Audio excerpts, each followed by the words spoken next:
ఈ దేశ ప్రధానమంత్రి రాజీవ్ గాంధీ గారి విగ్రహాన్ని సచివాలయం ముందు పెడితే కొంతమంది సన్నాసుల విగ్రహాన్ని తొలగిస్తామని ఈరోజు మాట్లాడుతున్నారు. అధికారం పోయినా బలుపు మాత్రం తగ్గలేదు. నీ బలుపు అణగదీసే బాధ్యత ఇక్కడున్న మా కాంగ్రెస్ పార్టీ కార్యకర్తలు తీసుకుంటారని చెప్పి ఈ టీఆర్ఎస్ సన్నాసులకు నేను చెప్పదలుచుకున్నా. ఆ సన్నాసి దుఃఖం బాధ ఏందని నేను కనుక్కుంటే అక్కడ వాళ్ళ అయ్య విగ్రహం పెడదాం అనుకున్నాడట. వాళ్ళ అయ్య పోయేదెప్పుడు, వీడు పెట్టేదెప్పుడు అక్కడ విగ్రహము?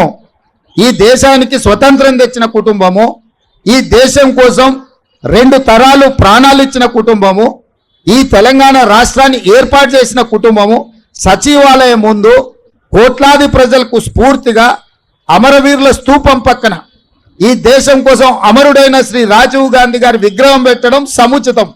అంతేగాని ఉద్యమం ముసుగులో తెలంగాణ రాష్ట్రాన్ని దోసుకొని వేలాది కోట్ల రూపాయలు సంపాదించుకొని వందలాది ఎకరాల ఫామ్ హౌజులు కట్టుకొని తాగుబోతు సన్నాసుల విగ్రహం ఒకవేళ సచివాలయం ముందల పెడితే ఈ పిల్లలకు ఎవరిని ఆదర్శంగా చూపిస్తారు?